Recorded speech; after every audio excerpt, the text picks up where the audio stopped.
Okay, so one by one part we will discuss. Okay, the first component is this part. Okay, so a solar panel and a heat generation mechanism. The sun rays fall onto this solar panel. Okay, a primary fluid, okay, like maybe water, it gets heated up and it will be circulating through the storage tank. The storage mechanism already we have discussed. It may be hot rock storage or any other chemical may be used. Okay, next question arises is why this storage mechanism is required. So as usual, this space cooling may be required sometimes during the night time also, not only during the daytime. In such cases, some amount of heat can be stored and the same heat can be utilized here. Also, we can mount an auxiliary heater into this G, whatever generator section is there. Okay, you can use an auxiliary electric powered heater. So during night time, if the storage tank capacity is not enough, so that can be used. Okay, so here the storage tank, the energy will be used, the heat energy will be stored.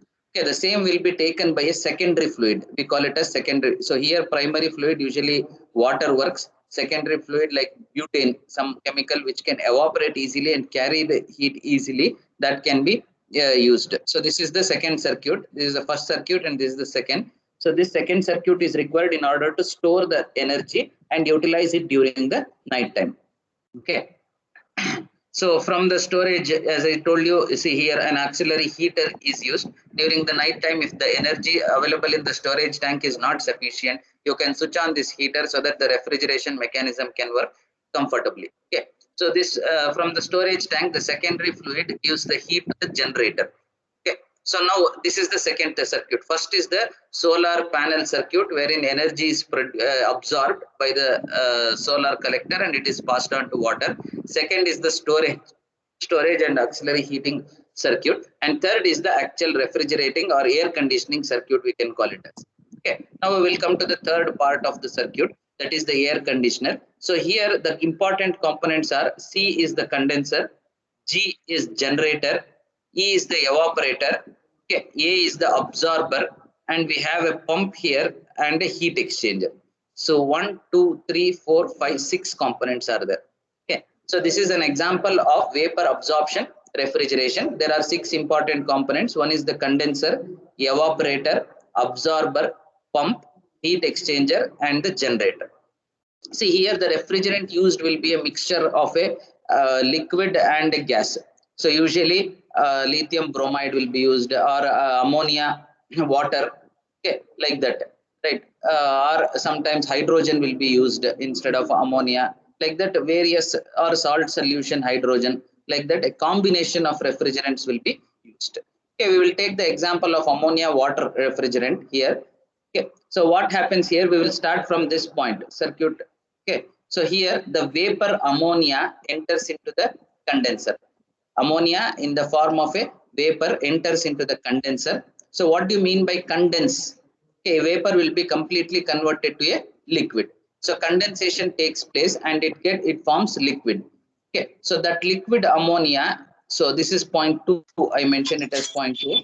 Okay, so at point 1, what is happening? The vapor ammonia is entering into the condenser. It completely forms a liquid. That liquid ammonia comes to the evaporator. Here actually the cooling takes place. Okay. So in the evaporator, what happens? The vapor ammonia, the liquid ammonia absorbs the heat from the air and again it forms a partial vapor. So when the heat is absorbed from the air, okay, again it is circulated back to the room. So you will get the cold air here. So that the whatever room required is there, that will be cooled. Okay, I hope you are understanding. At point 1, we have vapor ammonia, ammonia in the form of a vapor. It enters into the condenser. A condenser is a cooling mechanism wherein it converts ammonia into a pure liquid. That liquid comes here. Okay, it absorbs the heat in the air present, okay, which is circulated by the blower or a fan here. So when the heat absorption takes place, what happens? Ammonia forms a vapor again. Okay, and the air will be cooled. Okay, that vapor ammonia again enters into a absorber. In the absorber, there will be some water. With water, it mixes and again it forms a salt solution. Okay, so this solution will be pumped to the generator via heat exchanger. Now, the next question that might arise is why are we mixing it with water? Okay, so here we have a two-phase. Okay, some part of ammonia is vapor and some part is liquid. Pure liquid ammonia enters into the evaporator. Some part of it gets evaporated. Okay, so that a mixture of liquid and vapor, we cannot pump it. Okay, pumping will not be possible. There is no mechanism to pump a mixture. Either you should have a pure vapor so that you can compress, increase the pressure and pump it, or you should have a pure liquid so that you can use an ordinary pump to pump it. Okay, so in order to facilitate that, this ammonia, whatever is there, it will be blown into a absorber wherein it mixes with water and forms a ammonia solution. Okay, so this ammonia rich solution will be passed through a pump. So from the pump, again it passes through a heat exchanger. In the heat exchanger, it gets partially heated up. Okay, and heated ammonia is again passed to the generator. In generator, what happens? Heat will be supplied by this solar coil. Okay, that is, this coil works on the solar energy. So when heat is supplied to this, what happens again? When the temperature rises, the ammonia boiling point will be less, 45 to 50 or sometimes 60 degrees. Say. Okay, but water boiling point is 100. So water cannot boil at that temperature. So ammonia starts boiling. It forms a vapor. Again, vapor ammonia enters into the condenser. Okay, again the cycle keeps on repeating. Right. So this is the mechanism of working. If you open Elements of Mechanical Engineering textbook, this mechanism you have already studied. So that we, instead of directly giving the electricity to the generator, we are attaching a solar storage and a solar energy receiving mechanism. Okay, please go through. Any doubts you can ask me. Again, I'll repeat if required.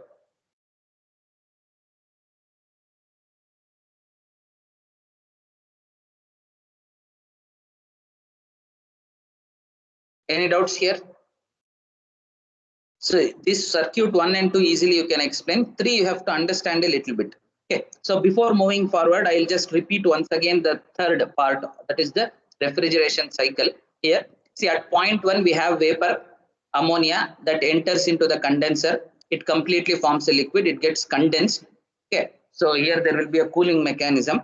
Okay. So condensed ammonia enters into the evaporator. It will be in liquid form. It will absorb the heat from the air. It gets completely cooled.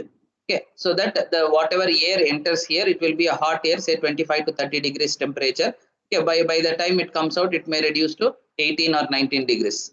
Okay, so the temperature of the air drops. That air will be blown. Again, fresh air will be sucked here. This will be a continuous cycle. So in the process, ammonia absorbs the heat from the air. Again, it forms a partial vapor. That vapor ammonia comes out here. It will be fed into the or blown into the absorber where there will be a water, okay, or salt water. Okay, so this ammonia, the heat in the ammonia will be absorbed here. Ammonia forms a solution with water. Okay, that solution will be pumped again to a generator via heat exchanger. Okay, so what happens here? When you heat the generator, ammonia will pass here and water again comes back. Okay, so in the coming back process, it will preheat the salt solution here. So it reaches the bare minimum temperature. Okay, so the preheated ammonia solution enters into the generator. When you start supplying the heat, so water starts boiling, but ammonia evaporates. So the evaporated ammonia is again fed into the condenser. Again, it goes to the evaporator, absorbs the heat from the air, and the cycle keeps on repeating. Okay, so the energy, whatever is required to the generator, instead of directly giving the electrical energy, what we do is we use a solar collection and storage mechanism, so that your power bill will be less and renewable energy without any pollution will be used. So this is regarding vapor absorption air cooling using the solar mechanism. Right. So we will move on to the next.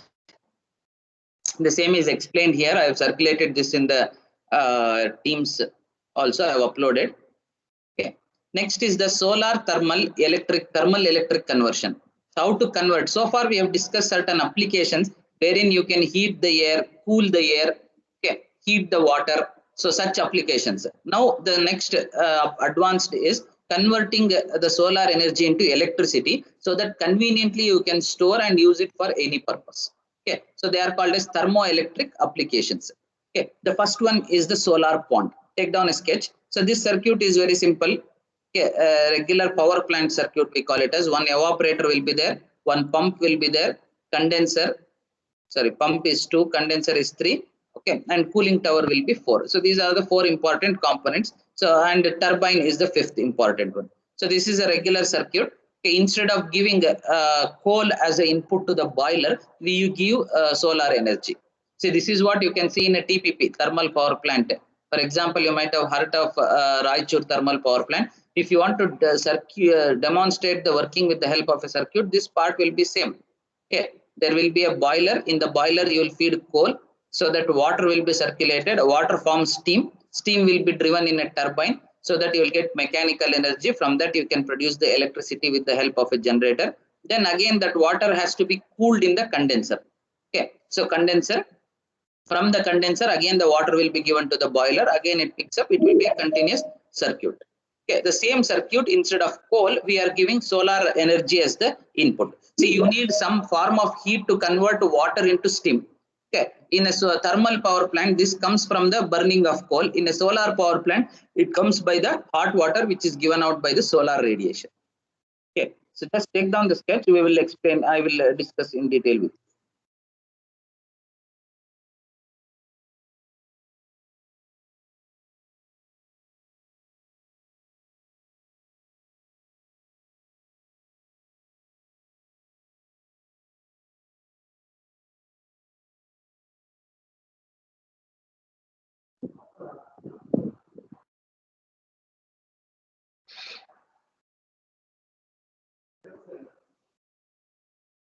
Please make a note of it.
Is it done?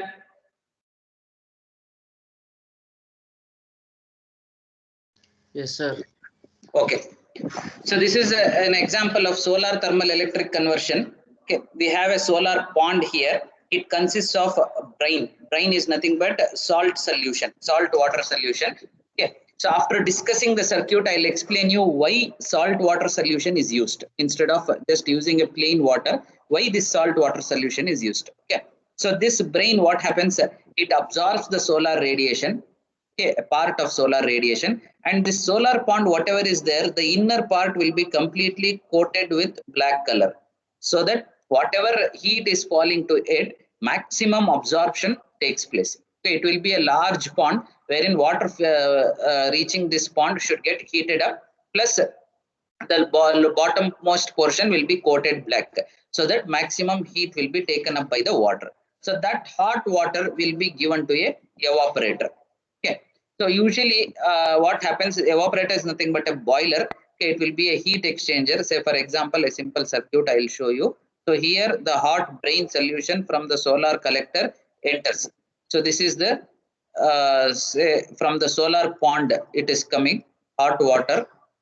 Okay. So here we use certain organic fluid, sometimes butanol, such fluids are used, which can form vapor at low temperatures of 40 to 50 degrees centigrade.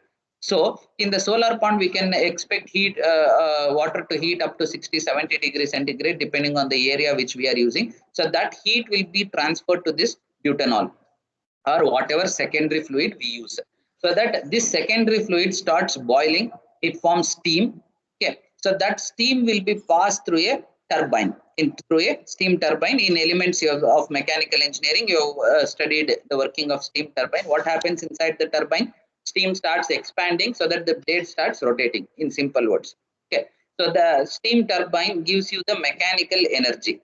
Okay. That is rotation of the shaft. Okay. So this shaft is connected to a generator so that you get the electricity as output. So electrical output, that is the why we call it as thermoelectric generation or thermal electric generation. Okay. So electric output is generated. Now next, what happens to this organic fluid, that is butane or so whatever we are using? So it again forms a partial vapor plus liquid. Okay. Some part of it will be in liquid droplet, some part vapor may be there. So we need to convert it completely into liquid so that easily it can be circulated. Correct. As I discussed with you, if it is a combination of two phases, the two-phase mixture, we cannot pump it easily. Okay. Either it should be a vapor or it should be a liquid. So what we do is we pass the output of this turbine, okay, to a condenser. So the condenser, what happens? It completely cools the organic fluid, whatever we are using. So it completely forms a liquid here. So two-phase mixture enters and pure liquid. Okay. So here an additional circuit is shown. How a condenser works, you can understand with this part. Okay. What happens? Cold water will be see here, the cold water will be initially it will be sprayed from the top.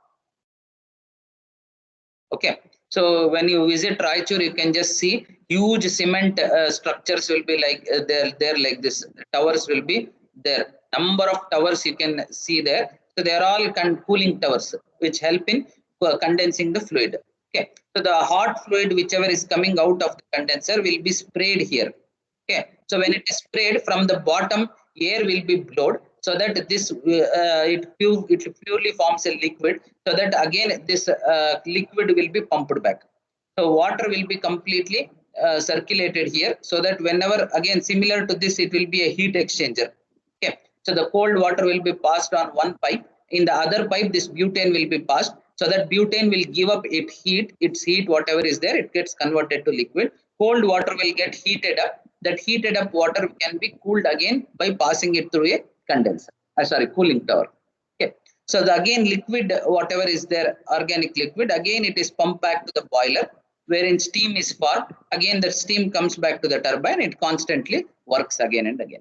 So here instead of coal, we are giving a solar energy as input. Now again, if you use only plain water, what happens here? Once the temperature crosses 60 or 70, water starts slowly boiling. Okay. When that happens, the convection mechanism starts here. What is convection? I have given you the example of a cup of coffee. Correct? Coffee cup. Okay, it gets cooled faster. Instead of coffee, you just try to place a salt solution. Water mixed with salt, heat it and keep. it takes lot of time for cooling. It will not cool so easily. Why? Because the salt content, whatever is present, will not promote the convection to take place. Okay, so that the cooling of the solar pond. See, this is solar pond is not a closed mechanism; it is an open one. If you don't use salt water, the air whichever is coming into contact with the top layer will carry away the heat. Okay, so the effectiveness of this entire plant comes down. In order to avoid that, we use a salt solution. Okay, usually 20 to 30% salt will be added to the water, so that this brain solution doesn't promote convection. Definitely, there will be some small part of convection taking place, but convection effect will be minimized very much. Okay, so this is the concept of thermal electric generation using solar energy. See, any doubts you can please ask me. We will discuss and move further. Another 2 or 3 mechanisms. This module will be over, but we have enough time. One more class is there on Friday. Okay, please let me know if there are. Otherwise, we will move to the next.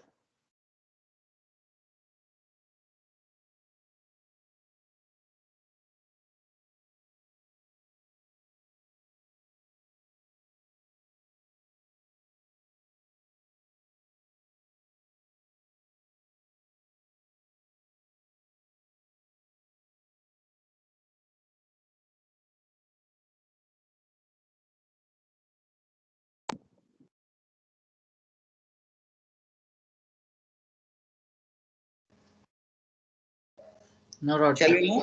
Yes, Yes. sir. Yes, sir. Okay. Next, solar chimney power plant.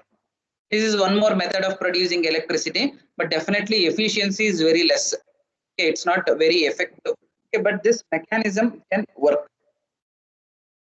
Please take down the sketch.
Okay.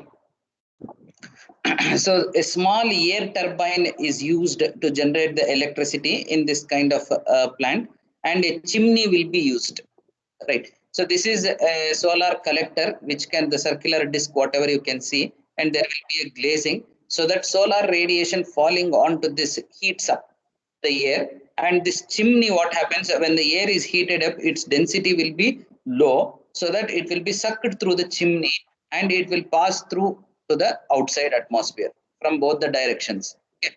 When the air passes through the turbine, it rotates the blades.